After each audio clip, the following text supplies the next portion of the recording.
The smell of coal smoke and regret hung heavy in the air as Beatrice Harper sat on her worn leather trunk at the Empire City Depot, tears streaming down her dusty cheeks, while the afternoon sun beat down mercilessly on the wooden platform in this corner of New Mexico territory in the summer of 1882.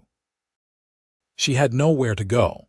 No money left after the stagecoach robbery 2 days prior had taken everything she owned except the clothes on her back, and this single trunk containing her mother's quilts and a few precious photographs. The promised teaching position had been filled 2 weeks earlier, the apologetic letter explained, and now she sat stranded 1,500 miles from Philadelphia with nothing but shattered dreams and an empty stomach. The platform had mostly cleared after the train's departure, leaving only a few stragglers, and the station master sweeping the far end when a shadow fell across her. Beatrice looked up through blurry eyes to see the largest man she had ever encountered, easily 6.5 feet tall with shoulders that seemed to block out the sun itself. He wore a simple brown shirt stretched tight across his chest, dusty work pants, and a hat that had seen better days. His face was weathered and sun-bronzed, with deep lines around eyes the color of winter sage, and a thick dark beard streaked with hints of gray, despite appearing to be only in his early 30s. "Miss, you have been sitting here crying for near an hour now," he said, his voice a deep rumble that somehow managed to sound gentle. "I do not mean to intrude on your privacy, but this is no place for a lady alone, especially come nightfall. The men who frequent this area after dark are not the kind who respect tears or propriety." Beatrice tried to compose herself, wiping at her face with her already damp handkerchief. "I appreciate your concern, sir, but I have little choice in the matter. I find myself without means or destination." The giant man studied her for a long moment, his expression thoughtful rather than pitying. "What is your name, if I may ask?" "Beatrice Harper, lately of Philadelphia." She managed to keep her voice mostly steady. "I am Henry Kensington.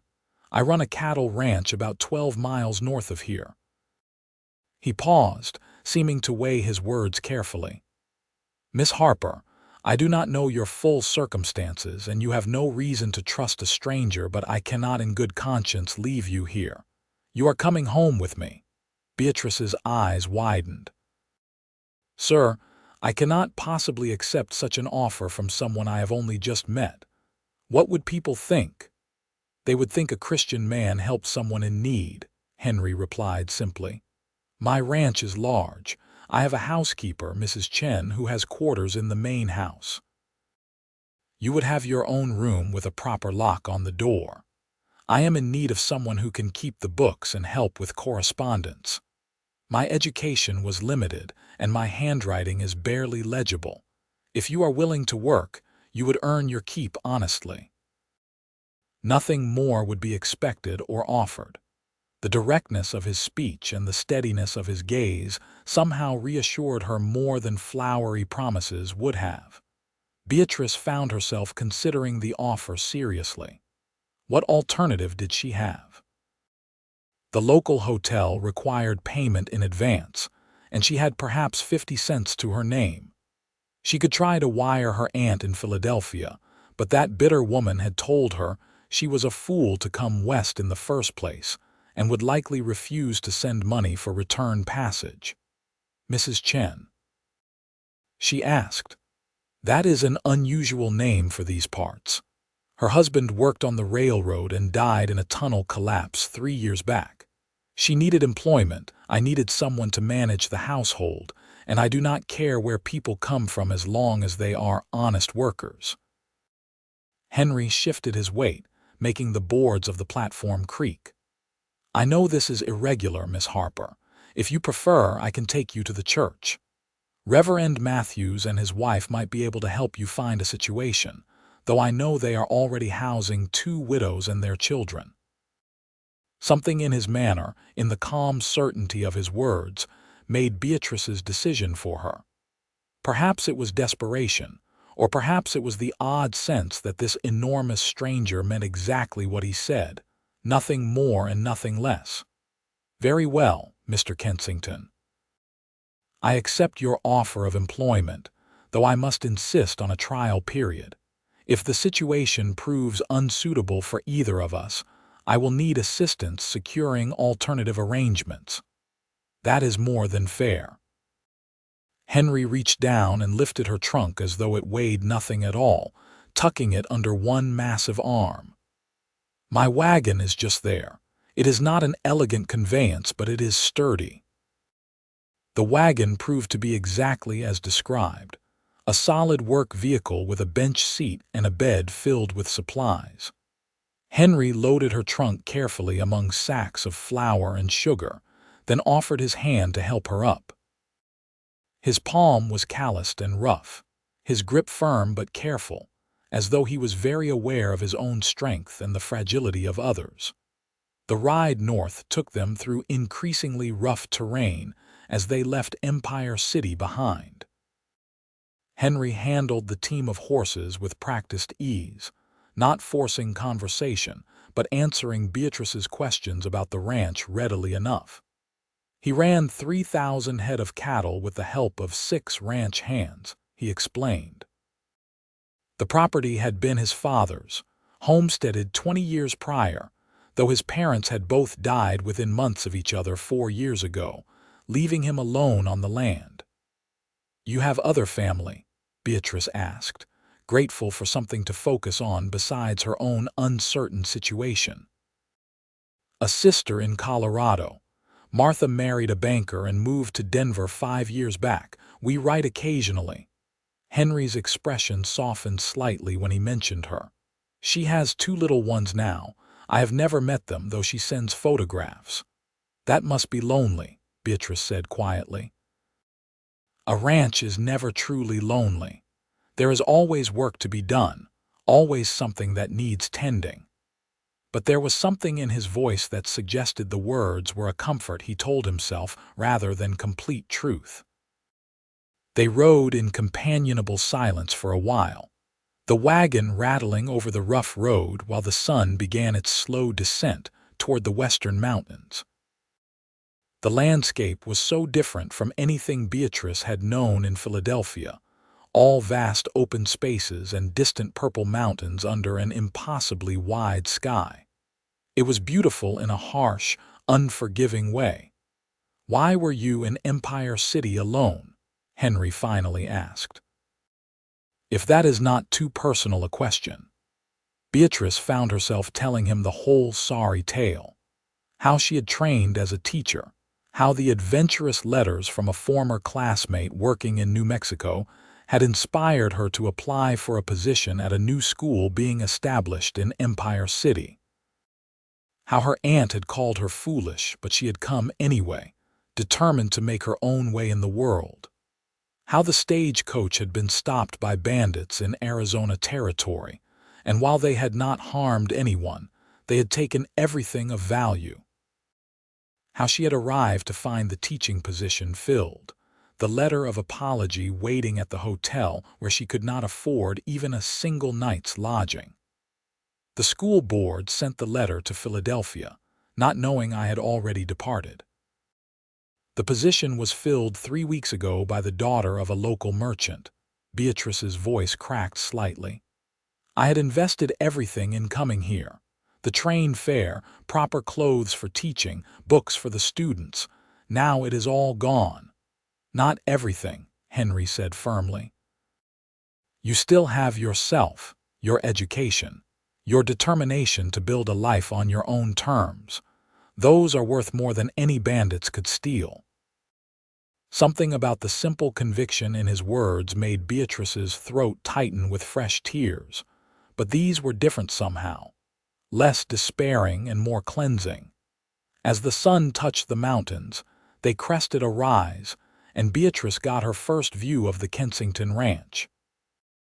The main house was larger than she had expected, a solid two-story structure of adobe and timber with a wide porch wrapped around the front and one side. Several outbuildings dotted the landscape, including a large barn, a bunkhouse, and what appeared to be a smokehouse. Corrals held dozens of horses, and in the distance, she could see cattle grazing in vast numbers. "It is bigger than I imagined," she admitted. "My father built the house oversized, hoping for many children," Henry said, a note of old sorrow in his voice. "But my mother had difficulty. She lost 3 babies before Martha, then me, then could have no more. The house has always had too many empty rooms." As they approached, a small woman emerged from the house, wiping her hands on an apron. She appeared to be in her 40s, with graying black hair pulled back in a neat bun, and the distinctive features that marked her Chinese heritage. Her expression was reserved, but not unwelcoming as she watched Henry help Beatrice down from the wagon. "Mrs. Chen, this is Miss Beatrice Harper," Henry said, reverting to his formal manner. "She will be taking on the bookkeeping and correspondence. Miss Harper, this is Mrs. Chen, who manages the household and keeps us all fed and civilized." Mrs. Chen looked Beatrice over with sharp, assessing eyes. "You are very young to be traveling alone," she observed. Her English was perfect, with barely a trace of accent. "I am 22, Beatrice replied, lifting her chin slightly. "Old enough to make my own decisions, though recent events suggest my judgment may be questionable." The corner of Mrs. Chen's mouth twitched in what might have been approval. "At least you can admit it. Come, you look exhausted and dusty. I will show you to a room. There is water for washing, and dinner will be ready within the hour." The interior of the house was surprisingly comfortable, with good furniture and rugs that spoke of his mother's touch years before. Mrs. Chen led Beatrice up a solid staircase to the second floor, where she opened a door to a corner room with windows on 2 walls, a large bed covered in a log cabin quilt, a wardrobe, a dresser with a mirror, and a washstand with a pitcher and basin. "The lock is here, Mrs. Chen said, demonstrating the sturdy mechanism on the door. "Henry is a good man, but it is wise for women alone to be cautious. I have been here 3 years, and he has never been anything but respectful, but you have just met him and have only my word on that."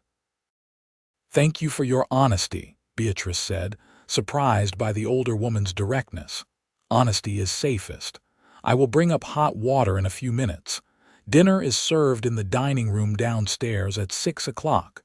Henry keeps punctual hours." Mrs. Chen paused at the door. "What brought you to Empire City?" Beatrice gave her the abbreviated version, too tired for the full story again. Mrs. Chen nodded thoughtfully. "Life rarely goes as we plan, but sometimes the unexpected path leads somewhere better than we imagined. I never thought to end up on a cattle ranch, yet here I am, and I am content." She disappeared down the hall, returning shortly with a large pitcher of hot water and fresh towels. Beatrice washed away as much of the dust and despair as she could manage, changed into her only other dress that was not completely travel-stained, and attempted to make her hair presentable. The face that looked back at her from the mirror was thinner than she remembered, with shadows under blue eyes that had seen too much disappointment lately. But she was here, she was safe for the moment, and she had been offered honest work. That was more than she had possessed 2 hours ago. Dinner proved to be a surprisingly civilized affair. The dining room was well appointed, and Mrs. Chen had prepared a hearty meal of roasted beef, potatoes, green beans, and fresh bread. 3 ranch hands joined them, introduced as Jack, Ramon, and Thomas, all weathered men in their 30s or 40s who nodded politely to Beatrice, but seemed more interested in their food than conversation. Henry sat at the head of the table, and while his table manners were not refined, they were not offensive either. He ate with the efficient purpose of a man who viewed food as fuel for work. "Miss Harper will be handling the books and correspondence starting tomorrow," Henry announced. "She is educated and has come from Philadelphia to teach, though that position fell through. We will treat her with the same respect we show Mrs. Chen. Anyone who does otherwise will find employment elsewhere. Is that understood?" The men all nodded, murmuring agreement. Beatrice appreciated the clear establishment of boundaries, even as she felt slightly embarrassed to be the subject of such a declaration. After dinner, Henry showed her to the ranch office, a room off the main hall that contained a desk buried under stacks of papers, ledgers that had clearly not been properly maintained, and correspondence that appeared to have overwhelmed its recipient. "I can manage the ranch work," Henry said, almost apologetically. "I know cattle and horses, land and weather, but this defeats me. My father handled it when he was alive, and I have been muddling through, but I know it is a mess. The last time I tried to reconcile the accounts with the bank, we were off by nearly $200. I finally found the error after 3 days of searching, a simple arithmetic mistake." Beatrice looked at the chaos and felt something kindle inside her that had been dormant since the robbery. Purpose. This was something she could do, something she was good at. "I will need time to sort through everything and create a proper system, but yes, I can manage this. You will have all the time you need. The desk and this room are yours to organize as you see fit." Henry hesitated, then added, "Thank you for taking a chance on a stranger's offer. I know it was not an easy decision." "Thank you for making the offer," Beatrice replied. "I was in desperate circumstances. You could have simply walked past." "No," Henry said simply. "I could not have." The way he said it, with such quiet certainty, made Beatrice look at him more closely. In the lamplight of the office, without the harsh sun shadowing his features, she could see the character in his face more clearly. This was a man who did what he believed was right without seeking praise or acknowledgement, who met the world with steady honesty. It was a quality she had found rare in her experience. That night, lying in the comfortable bed with the door properly locked and the sounds of an unfamiliar place settling around her, Beatrice allowed herself to feel the full weight of everything that had happened. But for the first time in days, fear was not the dominant emotion. Instead, she felt something that might have been hope beginning to take tentative root. The next weeks fell into a pattern that brought structure and purpose back to Beatrice's life. She rose early, joined Mrs. Chen and Henry for breakfast in the kitchen where they ate simply and efficiently, then retreated to the office to tackle the mountain of paperwork. Mrs. Chen proved to be surprisingly good company during the quiet afternoon hours, often bringing tea and sitting to do mending while they talked about everything from recipes to philosophy. The older woman had a sharp mind and a dry wit that Beatrice appreciated. Henry's mother was a gentle woman, Mrs. Chen told her one afternoon. But she had strength underneath, the kind that endures hardship without breaking. She would have liked you, I think. You have that same quality, though you have not yet learned to trust it fully. The bookkeeping was indeed chaotic, but as Beatrice worked through it methodically, she began to see that the ranch was actually quite prosperous. Henry might struggle with numbers, but he clearly knew his business when it came to cattle. His records of breeding lines, grazing rotation, and animal health were meticulous, kept in a separate set of notebooks with sketches and detailed observations. It was only the financial side that defeated him. She often saw him through the office window, working with the horses or riding out to check on the cattle with his men. He moved with surprising grace for such a large man, comfortable in the saddle and confident in his commands. The ranch hands clearly respected him, following his directions without question, but also joking with him in a way that suggested genuine liking rather than mere obedience. In the evenings, after dinner, Henry began joining her in the office for what he called his mathematics lessons. Beatrice walked him through the basics of bookkeeping, showing him how to maintain proper ledgers and reconcile accounts. He was not stupid, she quickly realized, merely uneducated in this particular area. He learned quickly when concepts were explained clearly, and he asked intelligent questions. "Why do you record the same transaction in two places?" he asked one evening, studying the double entry system she had implemented. "It creates a check on accuracy," Beatrice explained. "Each transaction affects two accounts, and if your debits and credits do not balance at the end, you know there is an error somewhere. It makes mistakes much easier to find." "That is actually quite clever." Henry's face lit with understanding in a way that made him look younger. "Like counting cattle twice from different angles to make sure you have not missed any or counted some twice." "Exactly like that," Beatrice confirmed, pleased that he grasped the concept so readily. These evening sessions became the part of the day Beatrice looked forward to most. Away from the demands of the ranch, and with just the two of them in the lamplight, Henry relaxed in a way he rarely did otherwise. He told her about his childhood on the ranch, about his father's dreams of building something lasting, about his mother's garden that had once flourished where now only hardy native plants grew. "She loved roses," he said one night, a faraway look in his eyes.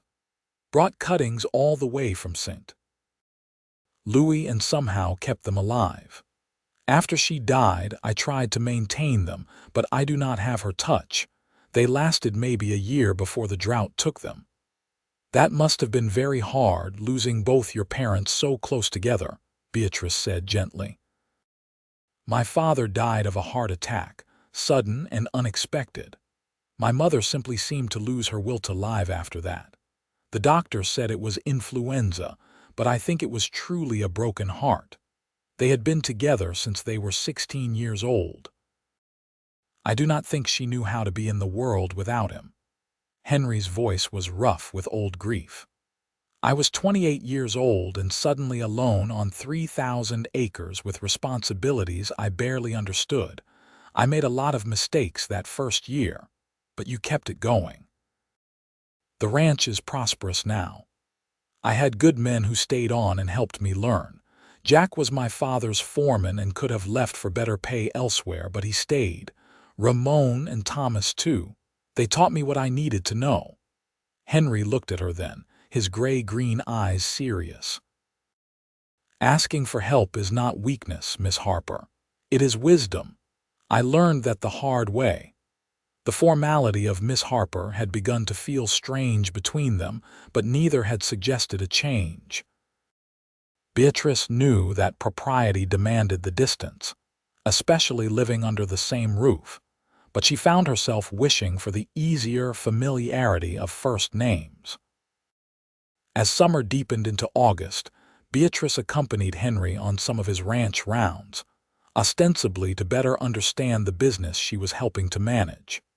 She learned to ride properly, something she had only done recreationally in Philadelphia, on a gentle mare named Cinnamon. Henry proved to be a patient teacher, never mocking her mistakes but instead offering quiet corrections and encouragement. "You have a good seat," he told her after she managed to keep her saddle through a sudden rabbit startling Cinnamon into a brief bolt. "You did not panic, just held on and let her settle. That is the important thing." Out on the range, Beatrice began to understand the scale of what Henry managed. The cattle spread across vast stretches of land, grazing the sparse grass and gathering near the scattered water sources. Henry knew the land intimately, reading weather signs in the clouds and understanding the patterns of the animals with an expertise that rivaled her own knowledge of literature and mathematics. "There is a storm coming tomorrow," he said one afternoon, studying the sky. See how the clouds are building over the mountains, and the cattle are moving to lower ground. They know before we do.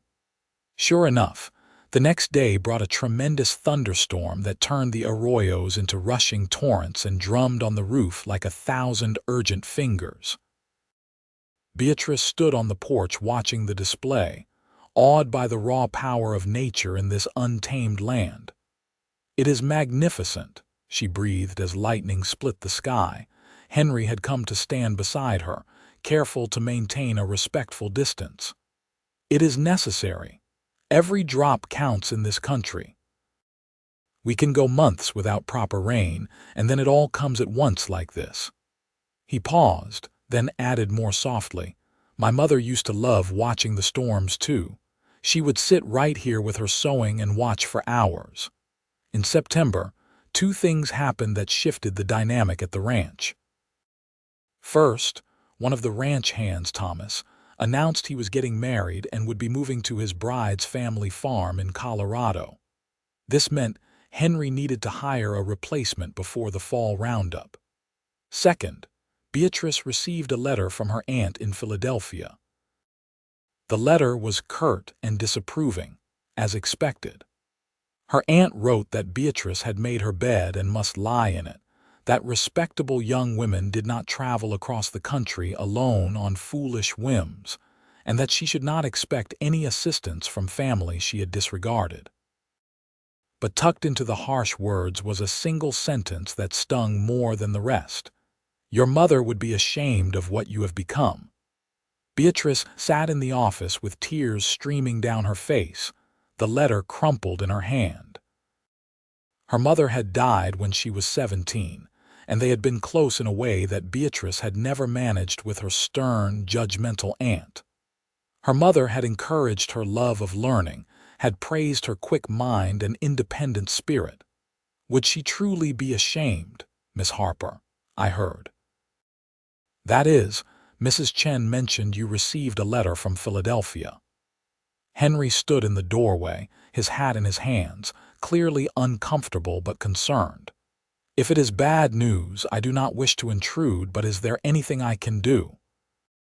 "Just my aunt reminding me what a disappointment I am," Beatrice said, trying to laugh but producing only a choked sound. "She believes my mother would be ashamed of me." Henry crossed the room in 3 long strides and surprised them both by sitting in the chair across from the desk, his large frame making the furniture seem delicate. "Miss Harper, Beatrice, if I may be so bold. In the months you have been here, you have brought order to chaos, solved problems I could not manage alone, and done so with grace and good humor despite arriving in desperate circumstances.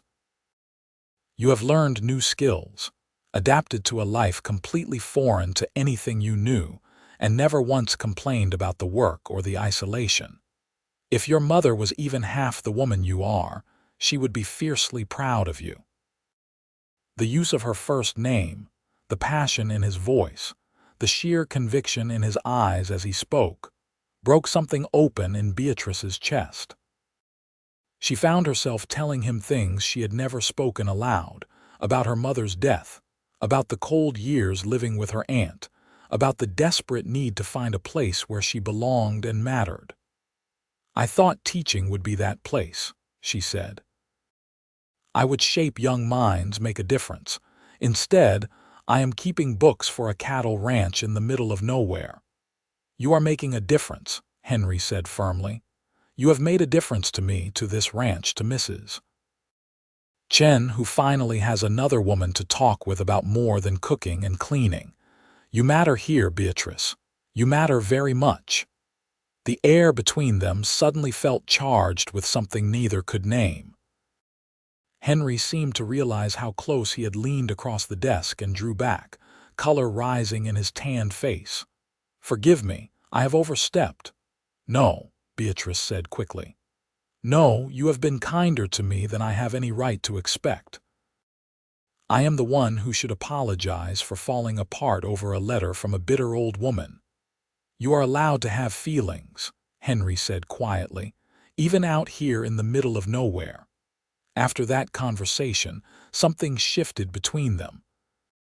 Henry began calling her Beatrice more often, and she started addressing him as Henry rather than Mr. Kensington. The evening lessons in the office took on a more intimate quality, not in any inappropriate way, but in the sense of two people growing genuinely comfortable with each other. The fall roundup began in early October, and the ranch became a hive of activity. Henry had hired 2 temporary hands to replace Thomas and help with the massive job of gathering, sorting, and branding the cattle. Beatrice found herself keeping track of numbers, recording which cattle were being sold, which kept for breeding, the prices negotiated with the buyers who came from as far as Texas. She also found herself worrying whenever Henry was gone from dawn to long after dark, coming home exhausted and sometimes injured in small ways, a rope burn here, a bruise from an ornery cow there. Mrs. Chen noticed her concern and smiled knowingly. "You care for him," the older woman stated rather than asked one evening as they prepared dinner together, Beatrice's hands stilled in the bread though she was kneading. "He has been very kind to me. He looks at you the way my husband used to look at me," Mrs. Chen continued gently. "Like you are water in the desert, but he is too honorable to speak of it when you are dependent on him for employment and shelter. He would never want you to feel obligated." "I do not feel obligated," Beatrice said slowly, realizing the truth as she spoke it. I feel as though I have found something I did not know I was looking for." The roundup concluded successfully in late October. The cattle sale brought a substantial profit, which Beatrice carefully recorded in the ledgers that were now models of organization and clarity. Henry seemed pleased but exhausted, and he announced that the hands would have 3 days of rest before starting on winter preparations. On the first evening after the roundup, Henry asked Beatrice to take a walk with him. It was unusual enough that she agreed immediately, curiosity overriding any concern about propriety. They walked away from the house toward a small rise that overlooked the ranch, the setting sun painting the western sky in shades of gold and crimson. "I have been thinking," Henry began, then stopped, seeming to struggle with words. "This is not coming out right. I planned what to say, but now it has all left my head." "Just speak plainly," Beatrice encouraged, though her heart had begun to beat faster. "You always do better with plain speech." "All right then, plain speech." Henry turned to face her fully, and in the golden light of sunset he looked almost unbearably earnest. "You came here as an employee, someone in desperate need whom I could help. I never intended for it to become more than that." "But Beatrice, somewhere between the bookkeeping lessons and watching you learn to ride, between your laughter at Mrs. Chen's dry jokes and the way you reorganized my entire office in a way that actually makes sense, I have fallen in love with you." Beatrice's breath caught in her throat. Henry pressed on, words tumbling out now. "I know I am not a refined man. I can barely write a proper sentence. I have dirt under my fingernails more often than not, and my world is cattle and horses and land as far as you can see with barely another soul for miles. I am also aware that I am 10 years older than you, though I hope that 32 is not so old as to be objectionable. But I am honest, I work hard, and I would spend every day of my life trying to make you happy if you would consent to be my wife." "Henry," Beatrice whispered, her eyes filling with tears for an entirely different reason than all the times she had cried before. "You do not have to answer now," he said quickly. "And if the answer is no, you still have a place here as long as you want it. I would never force you to leave because you do not return my feelings. I just needed you to know that I love you, and I would be the proudest man in New Mexico territory if you would consider marrying me." "You foolish, wonderful man," Beatrice said, laughing and crying at the same time. Do you really think I would have learned to ride, would have stayed through the brutal heat of summer and the isolation, would have made myself a home here if my heart was not already engaged? I love you too, Henry Kensington. I have been trying not to because it seemed too complicated, too much to hope for, but I love you. And yes, I will marry you. The smile that broke across Henry's face was like the sun coming out after a storm. He reached for her hands, engulfing them in his large, calloused ones. Truly. You are certain? Because, Beatrice, if you say yes, I am going to kiss you, and I have wanted to do that for weeks now. Then you should probably do it, Beatrice said, her own smile matching his. Henry kissed her with a gentleness that belied his size, cupping her face in his hands as though she were something precious and fragile. Beatrice rose on her toes to meet him, her hands finding their way to his shoulders, and for a moment the whole vast landscape seemed to hold its breath around them. When they finally broke apart, both were breathless and grinning foolishly. "We should go tell Mrs. Chen," Beatrice said. "She already knows, I think, but we should make it official." Mrs. Chen's response when they returned to the house, holding hands and flushed with happiness, was to nod sagely and say, "About time. I was beginning to think you would both be too stubborn to admit your feelings. When is the wedding?" "I will need time to prepare a proper feast." They were married 3 weeks later in the small church in Empire City, with Reverend Matthews officiating. Mrs. Chen stood up with Beatrice, and Jack, the ranch foreman, served as Henry's best man. The other ranch hands attended, along with several townspeople who had come to know Henry through years of business dealings. It was a simple ceremony, but Beatrice wore a dress that Mrs. Chen had helped her sew from fabric Henry had brought back from a trip to Santa Fe, a lovely blue that matched her eyes. When Henry placed the gold ring on her finger and promised to love and cherish her until death parted them, Beatrice felt as though she had finally found the place she belonged. And when she made her own vows, looking up into his honest, earnest face, she meant every word with her whole heart. The wedding night was spent at the ranch in the room that had been Beatrice's but was now theirs.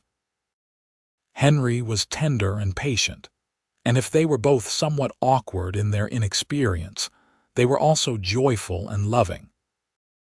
Afterward, lying in his arms in the darkness, Beatrice thought about the girl who had sat crying at the depot such a short time ago and could hardly believe the transformation.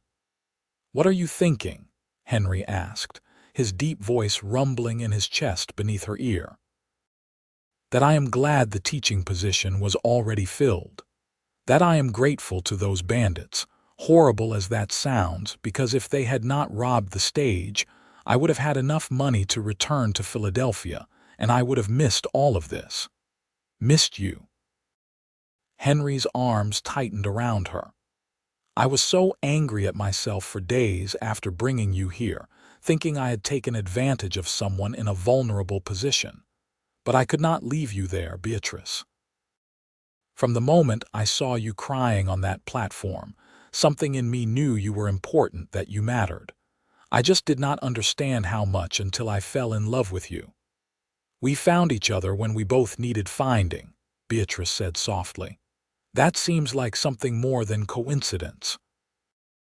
Like fate, perhaps, or providence. Whatever name you give it, I am grateful for it every day." The winter that followed their wedding was harsh, with heavy snows that sometimes cut the ranch off from town for weeks at a time. But the house was warm, the larder well stocked thanks to Mrs. Chen's preparations, and Beatrice discovered that she did not mind the isolation at all when it meant long evenings by the fire with Henry, reading aloud to him from books she had brought from Philadelphia, or that they ordered from catalogs. Henry proved to be an attentive and loving husband, constantly surprising Beatrice with small gestures of affection and consideration. He built her a bookshelf in the office for her growing collection of volumes. He brought her chocolates from town when he went for supplies.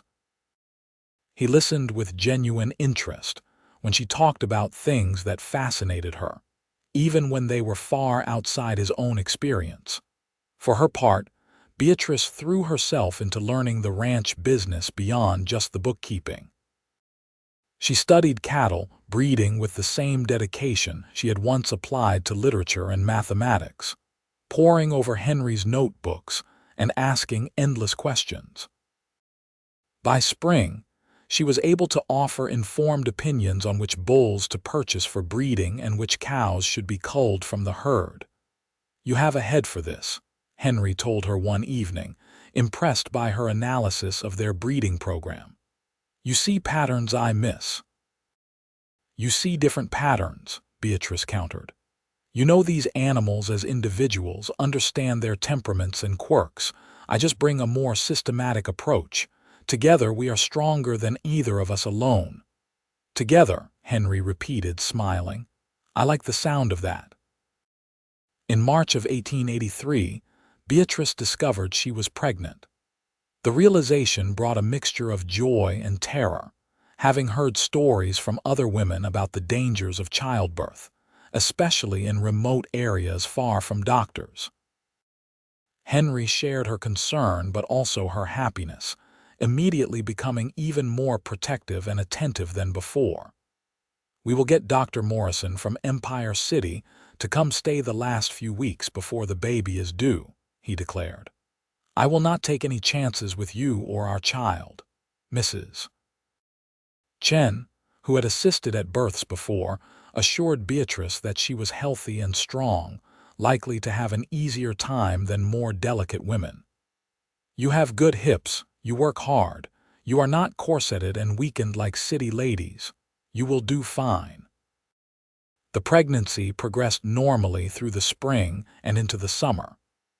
Beatrice continued to manage the books, though Henry insisted she rest more and not overexert herself. She grew large and uncomfortable in the heat, but also filled with a profound sense of wonder at the life growing inside her. In late August, when the heat was at its worst and Beatrice was thoroughly tired of being pregnant, Dr. Morrison arrived at the ranch to wait for the baby's arrival. He was a jovial man in his 50s who had practiced medicine all over the frontier and had seen just about everything. "Good, strong heartbeat," he announced after examining Beatrice. "Everything seems to be progressing as it should. Could be any day now, or could be another 2 weeks. Babies come on their own schedule." As it happened, Beatrice went into labor 3 days later in the middle of the night. Henry, despite his size and strength, looked terrified as Mrs. Chen shooed him out of the bedroom and helped Beatrice prepare for what was to come. Dr. Morrison was calm and encouraging, talking Beatrice through each stage of labor with the practiced ease of someone who had done this hundreds of times. The labor was long and difficult, lasting through the night and into the next afternoon. Henry paced the floor downstairs, unable to eat or rest, starting at every sound from above.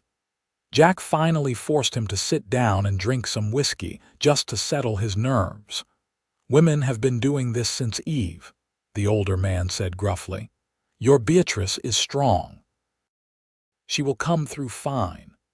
Finally, as the sun was beginning to descend toward the horizon, the sound of a baby's cry rang through the house. Henry bolted up the stairs, meeting Mrs. Chen at the bedroom door. "You have a son," she said, smiling broadly. "A big, healthy boy with lungs like a bull calf. And Beatrice is well, just tired."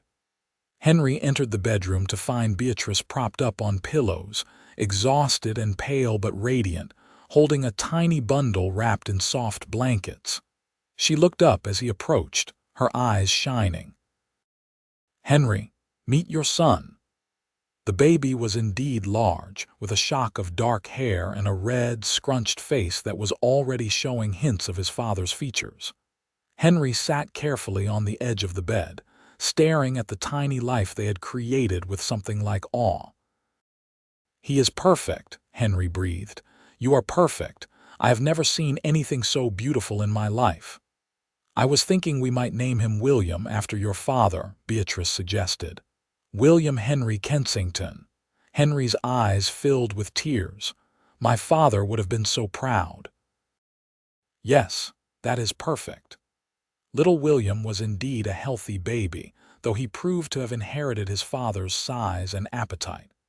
Beatrice recovered well from the birth, and within a few weeks was moving around the house normally, though she tired more easily than before. Henry was a devoted father, spending every free moment with his son, marveling at tiny fingers and toes, speaking to him in a soft rumble that usually soothed the baby's cries. Mrs. Chen proved invaluable during those first months, helping with the baby when Beatrice needed rest, offering advice drawn from her experience with younger siblings in China and neighbors' children over the years. The household that had once been all adult order and efficiency now revolved around the demands of an infant, but nobody seemed to mind the disruption. As William grew from infant to toddler, he showed every sign of inheriting both his father's size and strength and his mother's quick mind. By 18 months, he was speaking in simple sentences and had an apparently limitless curiosity about the ranch and everything on it. Henry built him a small rocking horse and taught him to sit in the saddle properly before he could even walk steadily. "He is going to be in the saddle before he is 3 at this rate," Beatrice observed, watching her husband teach their son with endless patience. "Nothing wrong with that," Henry replied, grinning. "This will be his ranch someday. The sooner he learns it, the better."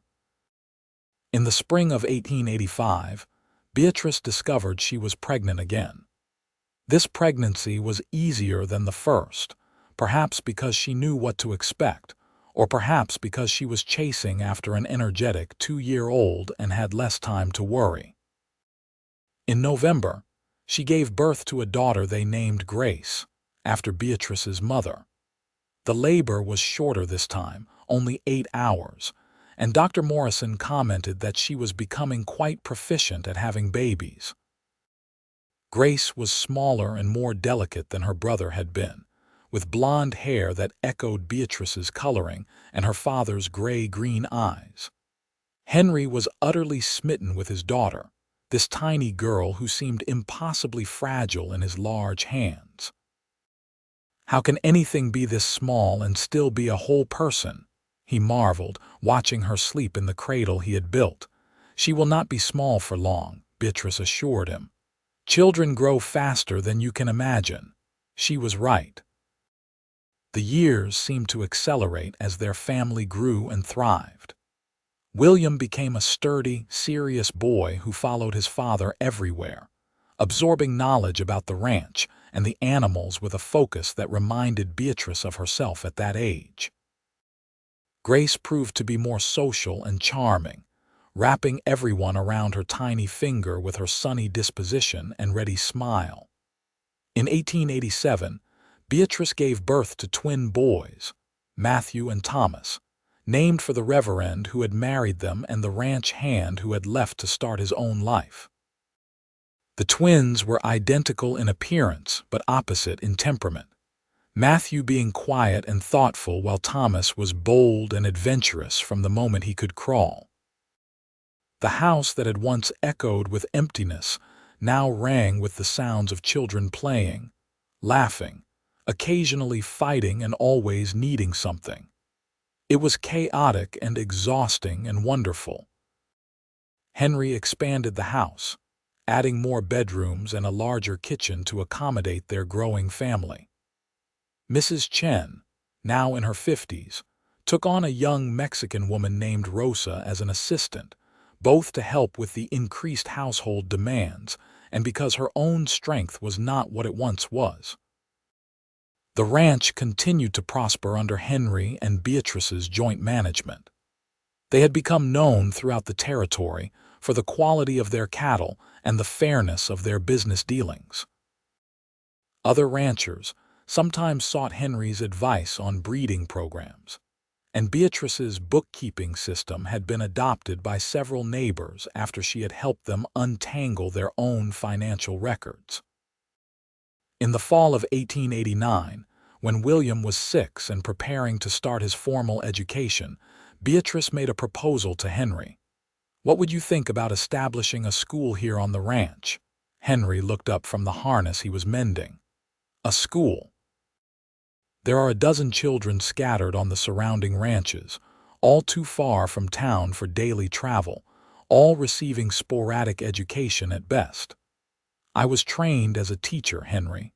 I still am a teacher, even if I have spent the last 7 years doing other things. We have the space. We could gather the children, offer them proper education. You have 4 children of your own to teach, plus all the ranch work you do," Henry pointed out, though his tone was thoughtful rather than dismissive.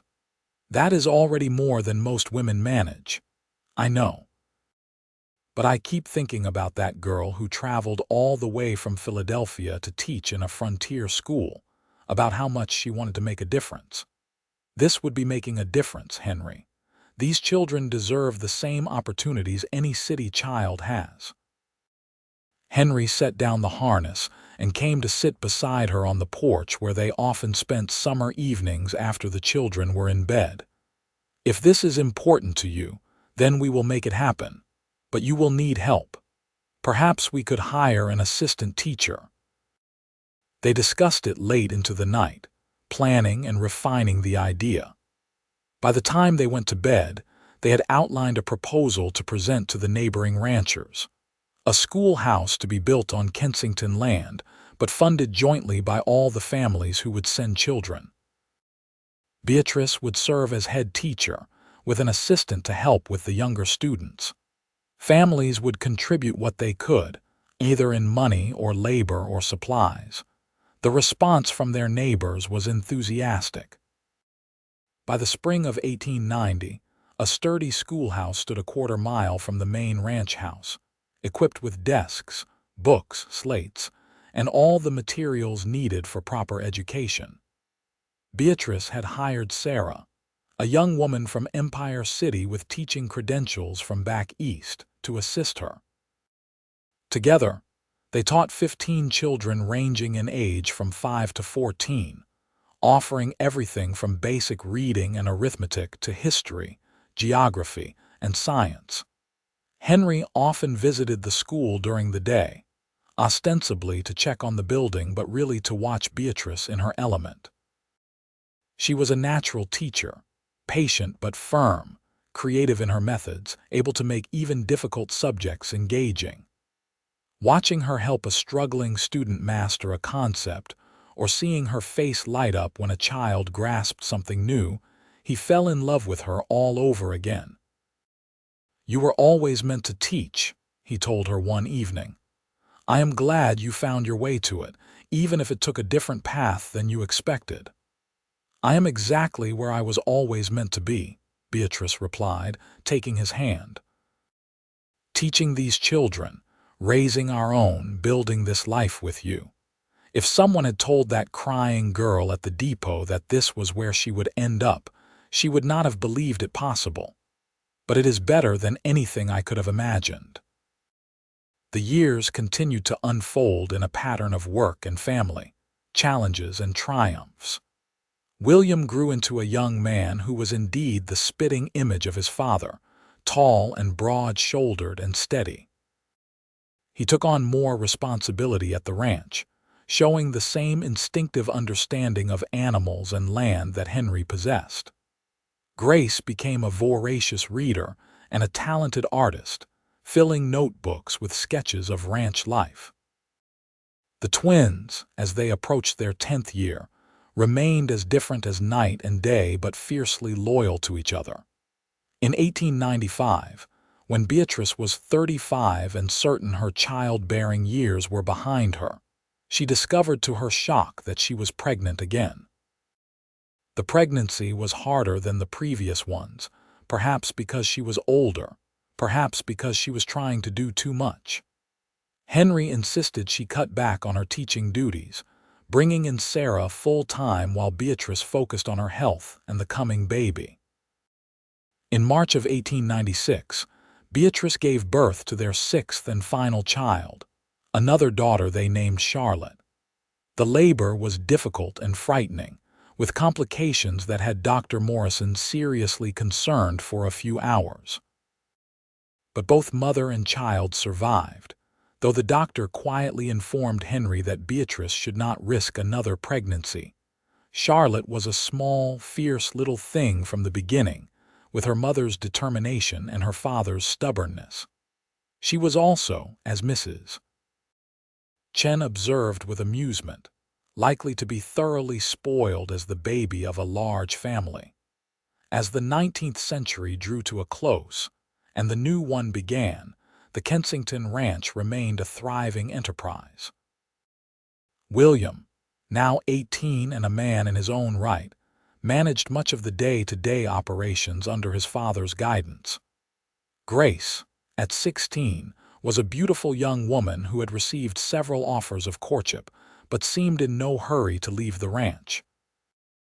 The twins, 13 and full of energy, were being groomed to eventually take on their own portions of the expanding ranch.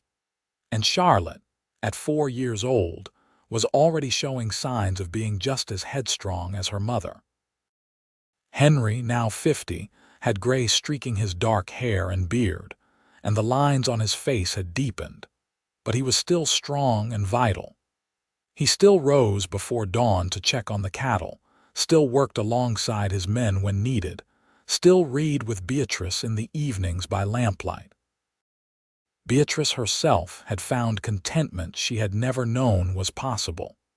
Her school had educated dozens of children over the years, giving them opportunities they would never have had otherwise. Several of her former students had gone on to colleges back east, others had become teachers themselves, and all credited the foundation she had given them. Her own children were healthy and happy. Her marriage was built on mutual respect, deep love, and genuine partnership. On a warm evening in the summer of 1900, Henry and Beatrice sat on the porch watching the sunset paint the sky in familiar shades of gold and crimson. It was 18 years almost to the day since he had first brought her to this ranch, a desperate young woman with nowhere else to go. "Do you ever regret it?" Henry asked suddenly. "The life you might have had if things had been different, if the teaching position had not been filled, if the stage had not been robbed, if I had walked past you at that depot instead of stopping." Beatrice looked at him in genuine surprise. "Regret this. Regret you, our children, this life we have built together. Never, Henry, not for a single moment. I sometimes think about how different things could have been. You could have married some educated man in Philadelphia, lived in a fine house with servants, attended symphonies and theaters, and been utterly bored and unfulfilled," Beatrice finished firmly. "Henry, I love you. I have loved you since you first sat across from me in that chaotic office and patiently let me teach you about double-entry bookkeeping. I love the life we have created, the family we have raised, the difference we have made in this community. This ranch, this wild, difficult, beautiful place is home. You are home." Henry pulled her close, and she leaned into his solid warmth, perfectly content. In the distance, they could hear their children playing some elaborate game involving the barn cats and a great deal of laughter. Charlotte's high voice rose above the others, insisting on her way with the imperious certainty of the youngest child. "We did all right," Henry said quietly. "Didn't we?" "We did better than all right," Beatrice assured him. "We did wonderfully." As the sun sank below the horizon and the first stars began to appear in the darkening sky, Beatrice reflected on the strange journey that had brought her here. She thought about the girl crying at the depot, alone and afraid and certain her life was ruined. She thought about the giant of a man who had offered kindness to a stranger with no expectation of anything in return. She thought about all the moments between then and now, the struggles and joys, the ordinary days and the extraordinary ones, all woven together into a life rich with meaning and love. The depot in Empire City had seemed like the end of everything that day in 1882. Instead, it had been the beginning of a love story that had surprised them both, a partnership that had grown stronger with each passing year, a family that was their legacy and their joy. Tomorrow there would be work to do, as there always was on a ranch. Cattle to tend, books to balance, children to teach and raise, 1,000 details to manage. But tonight, sitting on the porch with Henry's arm around her shoulders and their family safe and happy nearby, Beatrice was simply grateful. Grateful for bandits and missed opportunities that had led her to this place. Grateful for a man who had seen a woman in need and responded with immediate, uncomplicated kindness. Grateful for Mrs. Chen's wisdom and Dr. Morrison's skill, and all the people who had woven themselves into the fabric of their lives. Grateful for the hardships that had taught them strength and the joys that had taught them grace. Most of all, grateful for the moment when a giant rancher had looked at a crying woman at a depot and made a decision that changed both their lives forever. "You are coming home with me," he had said, and in those simple words had offered not just shelter but belonging, not just employment but purpose, not just safety but the possibility of love, and what a love it had been. What a love it continued to be. As darkness settled fully over the ranch and the children finally came inside, tired and dusty and full of stories about their day, Beatrice and Henry remained on the porch a while longer. They did not need to speak.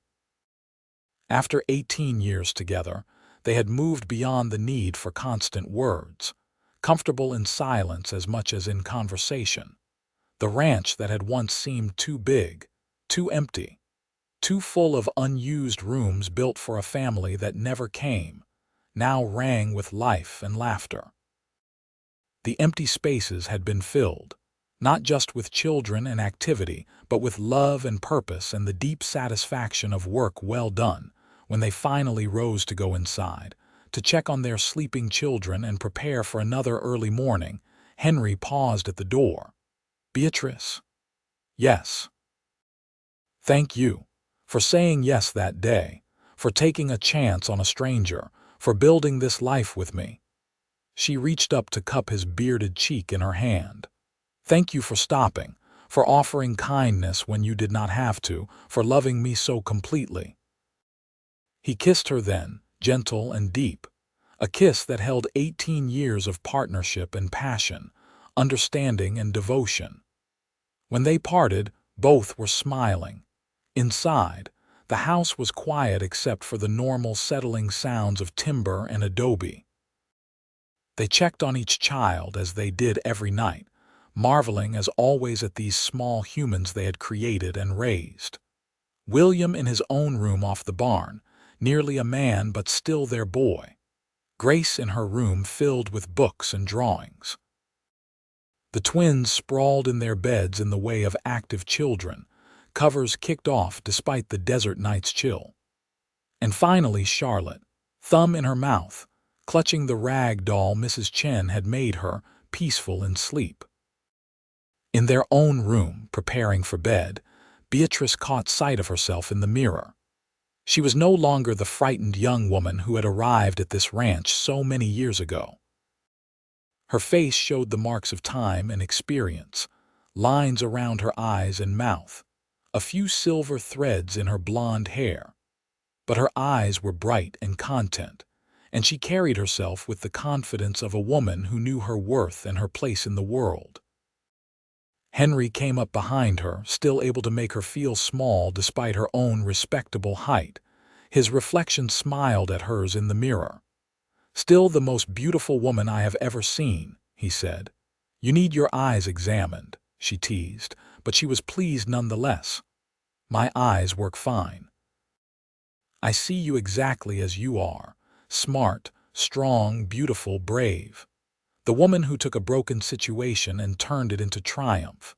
The mother of my children and the partner of my heart. That is what I see. They settled into bed, and Beatrice curved into Henry's side as naturally as breathing, her head on his shoulder, his arm around her waist. This was home. Not the house, though she loved it. Not the ranch, though it was beautiful.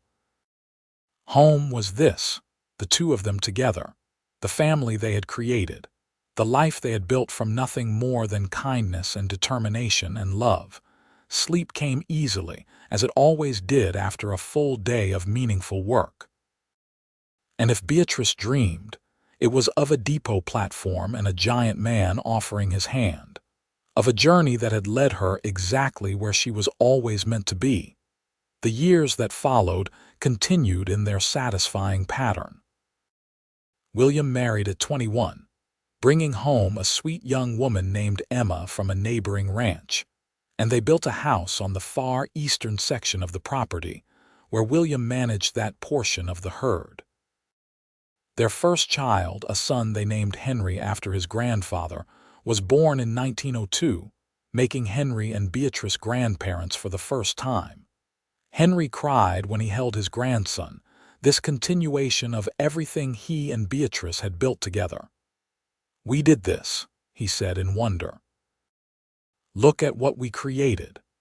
Grace surprised everyone by announcing at 19 that she wanted to attend the university in Albuquerque to study art. Henry was reluctant to let his daughter go so far away, but Beatrice convinced him that they had raised her to be independent and strong, and they should trust her to make her own path. "She is not so different from another young woman who traveled far from home to chase her dreams," Beatrice pointed out, and Henry had to concede the argument.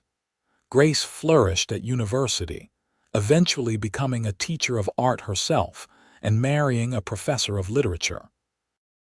She visited the ranch often, filling sketchbooks with images of her childhood home, and her paintings of ranch life were exhibited in galleries as far away as St. Louis. The twins took naturally to the ranching life, Matthew focusing on the business and breeding aspects, while Thomas preferred the physical work of riding and roping. They made a good team, and as Henry gradually stepped back from daily operations, they stepped forward to fill the gap. Charlotte grew into a spirited young woman who shocked everyone by becoming interested in veterinary medicine after helping Dr. Morrison treat a difficult foaling. She apprenticed with him for several years, then attended veterinary school in Denver, becoming one of the first female veterinarians in New Mexico. She returned to the ranch to practice, caring for animals across several counties, and earning respect even from those who initially doubted a woman could handle such work. As the new century progressed into its second decade, Henry and Beatrice found themselves in the rare position of being able to step back from constant labor and simply enjoy the fruits of their life's work.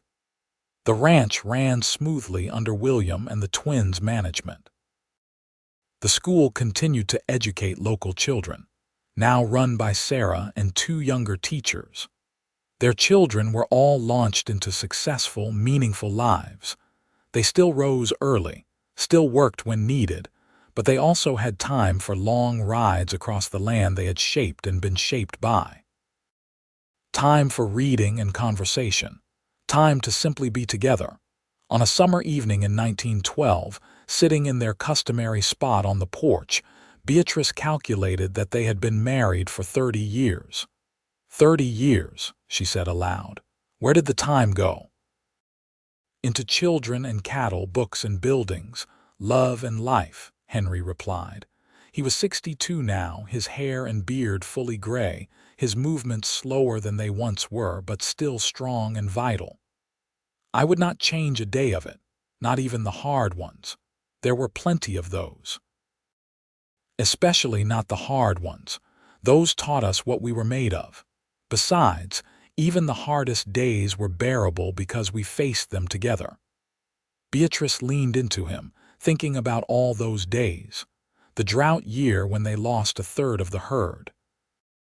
The winter when pneumonia swept through and took 2 of the ranch hands. The summer when Charlotte broke her arm falling from a horse and they feared it would heal crooked. The constant, grinding work of building something from nothing and maintaining it against the indifference of nature and the vagaries of markets. But also the good days, and there had been so many more of those. First steps and first words. Successful sales and healthy calves. Students mastering difficult concepts and going on to achieve their own dreams. Quiet evenings and passionate nights. Laughter around the dinner table and pride in watching their children grow into good people. "You remember that first night?" Henry asked, following his own thread of memory. "When I brought you here and you were so uncertain, so afraid. I remember thinking I had made a terrible mistake trusting a strange man. And then Mrs. Chen showed me the lock on the bedroom door and somehow that made it real, that you truly meant only to help. I remember lying awake that night wondering if I had done the right thing, worrying that I had made you uncomfortable or put you in an awkward position." Henry chuckled. "Jack told me the next morning that I was the stupidest smart man he had ever met, bringing home a beautiful woman and then giving her a locked room and treating her like a clerk."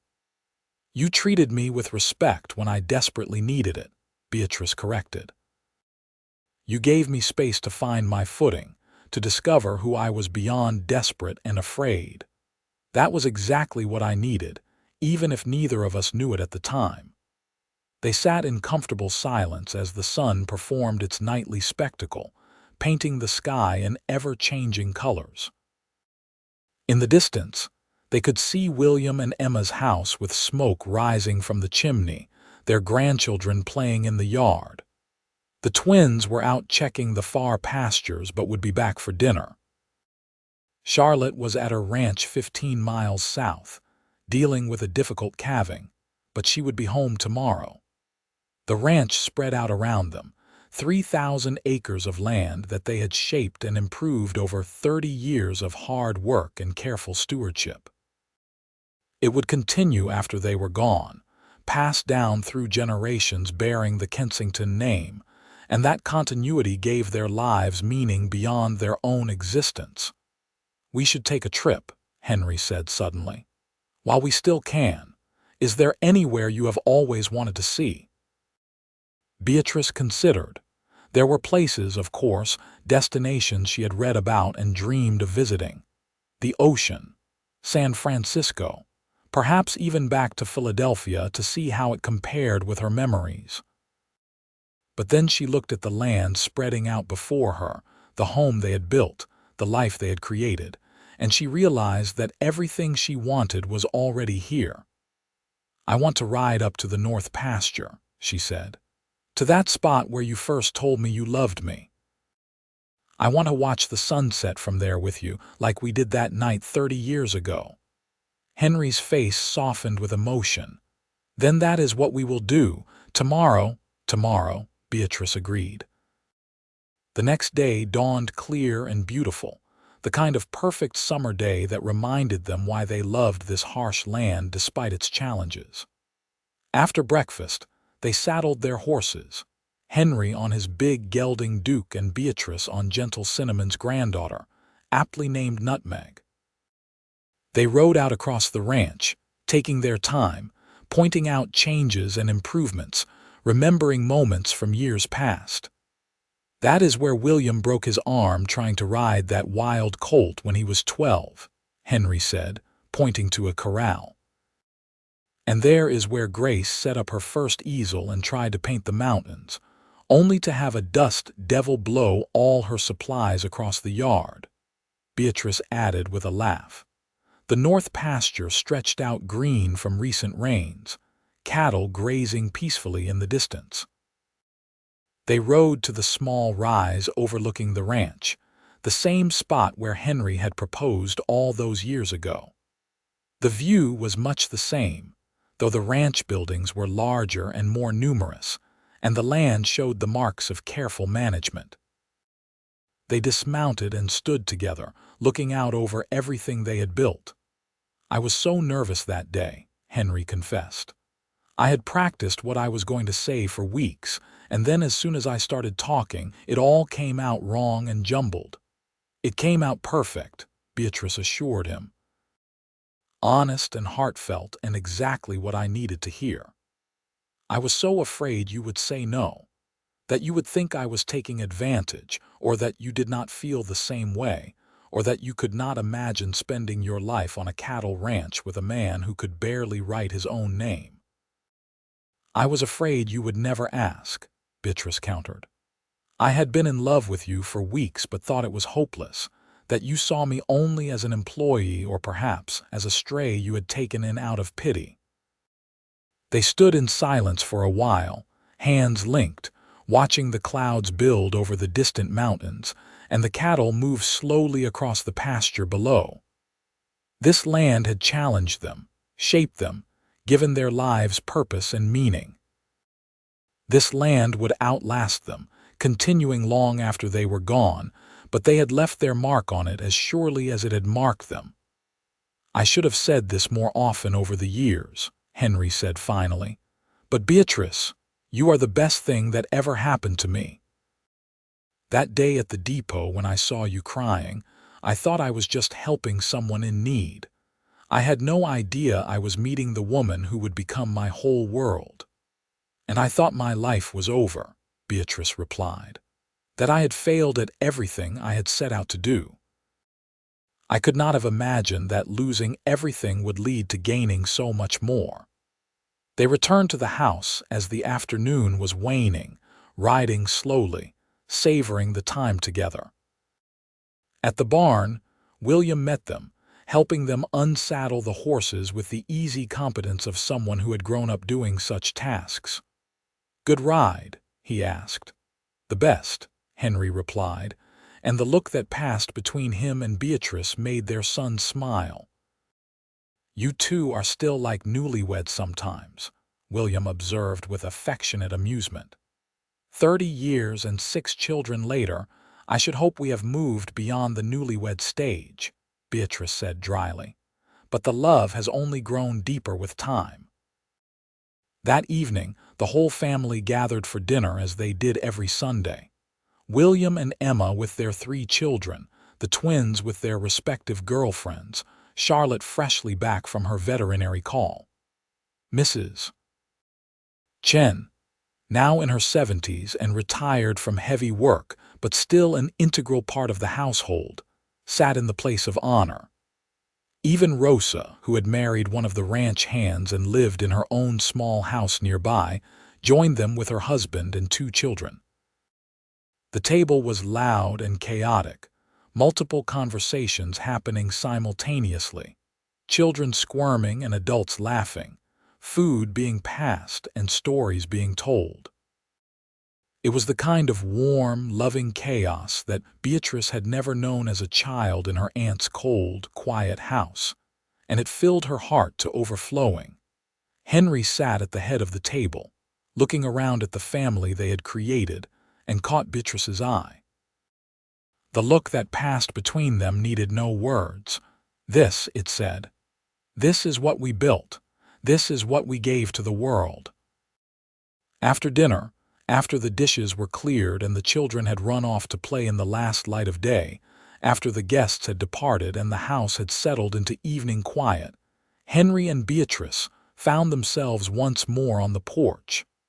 "I have been thinking," Henry said, "about what comes after." Beatrice knew immediately what he meant. They were not old by any means, both still healthy and active, but they were no longer young either. The question of legacy, of what would remain when they were gone, was natural to consider. "The ranch will go on," she said. "William and the twins will run it well. Our grandchildren will grow up on this land as our children did. The school will continue to educate local children. We have built something that will outlast us. I know. But I want to make sure you are provided for if something should happen to me." I have been working with a lawyer in Santa Fe to ensure everything is properly documented. The ranch goes to the children equally, but there are provisions to ensure you will never want for anything, that you will always have a home here no matter what. Henry, I am not worried about such things. I know you are not, which is exactly why I worry about them for you. You have never been concerned enough about your own security, always focused on others. But I need to know that you will be cared for. We will care for each other, Beatrice said firmly, for whatever years we have left. And when one of us is gone, the other will have our children and grandchildren, and this land we both love. That is security enough. But she was touched by his concern, by the way he still sought to protect and provide for her after all these years. It was who he was, the same man who had seen a crying woman at a depot and immediately sought to help. The years continued their steady march. Henry's 65th birthday in 1915 was celebrated with a grand party that brought together family, friends, ranch hands past and present, and neighbors from all over the county. He grumbled about the fuss, but was clearly touched by the outpouring of affection and respect.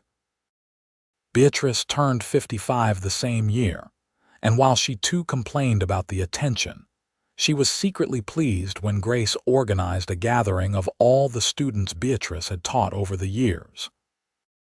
They came from across New Mexico and beyond, doctors and teachers, ranchers and business owners, all crediting Beatrice with giving them the foundation for their success. "You changed our lives," one former student told her, a woman now in her 30s with children of her own.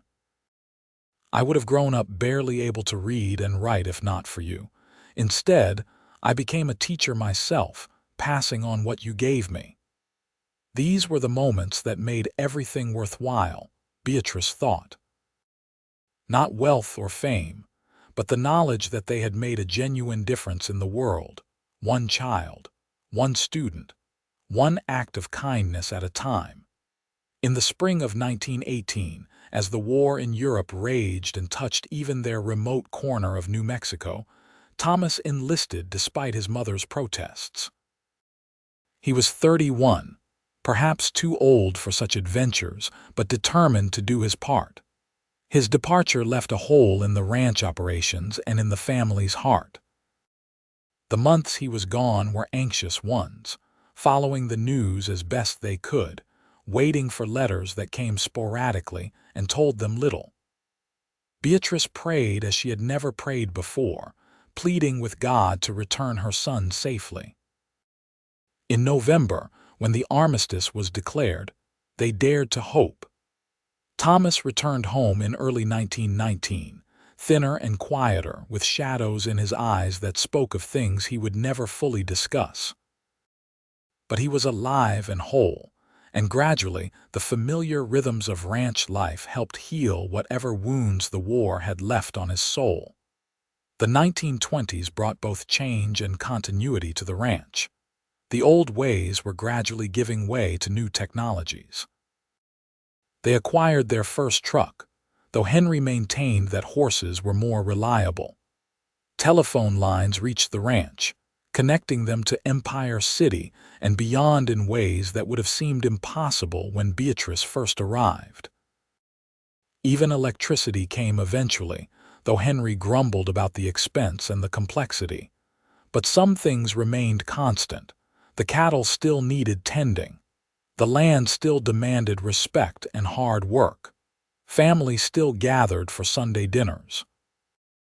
And Henry and Beatrice still sat on the porch most evenings, watching the sunset and talking about their day. In the summer of 1925, they celebrated their 43rd anniversary with a quiet dinner, just the two of them. Their children had offered to throw a party, but they declined, preferring the simplicity of each other's company. 43 years, Beatrice mused. We have been together longer than we were alive before we met. Best 43 years of my life, Henry said simply. He was 75 now, his movements slower, his strength diminished from the vital power of his youth, but still present and still Henry in all the ways that mattered. Beatrice, at 65, had her own aches and pains, her own accommodations to age. But her mind was as sharp as ever, and her heart was full of contentment. "Do you ever think about that girl at the depot?" she asked. "Do you remember exactly what she looked like?" "Every detail," Henry replied without hesitation. Blue eyes red from crying, blonde hair coming loose from its pins. A dress that had seen better days, sitting on a worn trunk looking like the end of the world had come.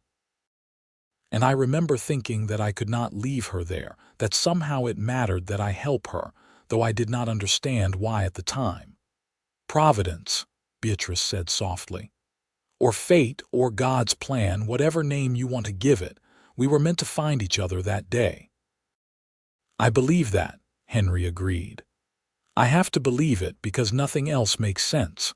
Of all the towns, all the trains, all the moments when our paths might have crossed or not crossed, somehow we were in exactly the right place at exactly the right time. That is more than coincidence." They sat together as the familiar sunset painted the sky, as they had done thousands of times before. The ranch spread out around them, prosperous and well managed, ready to continue into future generations. Their children and grandchildren were healthy and successful, building their own lives and legacies. The school still stood, still educating local children, a testament to Beatrice's determination to make a difference. It was a good life, Beatrice thought, better than good. It was a life rich with meaning and love, purpose and family, challenges overcome and dreams realized. Not the life she had planned sitting in Philadelphia all those years ago, but infinitely better than anything she could have imagined.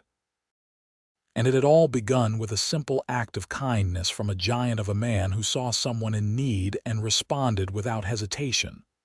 "Thank you," she said quietly. "For what? For stopping. For caring. For loving me. For building this life with me. For everything, Henry. Thank you for everything." He took her hand, his grip still strong despite the years, his touch still able to send warmth through her entire being. "Thank you for saying yes. Thank you for taking a chance. Thank you for loving me back. Thank you for our children, our life, our home. Thank you for being exactly who you are." The sun sank below the horizon, painting the sky in shades of gold and crimson one more time. The stars began to emerge one by one in the darkening sky. And Henry and Beatrice sat together in perfect contentment. Two souls who had found each other against all odds and built something beautiful together. In the distance, they could hear their grandchildren playing, their voices carrying on the evening air. The next generation, already growing up on this land, learning its lessons, being shaped by its challenges. The legacy would continue, the ranch would endure, and the love that had begun at a depot in Empire City on a hot summer day in 1882 would ripple forward through time in ways they could not measure but could feel in their bones. As night settled fully over the ranch, they finally rose to go inside to the home they had made together, to the bed they had shared for 43 years. Tomorrow would bring new challenges and new joys, as all tomorrows did. But tonight, looking back across the years with satisfaction and forward with hope, they were simply grateful for a chance encounter that became a love story. Grateful for tears that led to comfort. Grateful for desperation that led to opportunity. Grateful for a simple statement that changed everything. "You are coming home with me." And she had. She had come home to a place she had never known existed, to a love she had never imagined was possible, to a life that exceeded every dream. That was enough. That was more than enough. That was everything.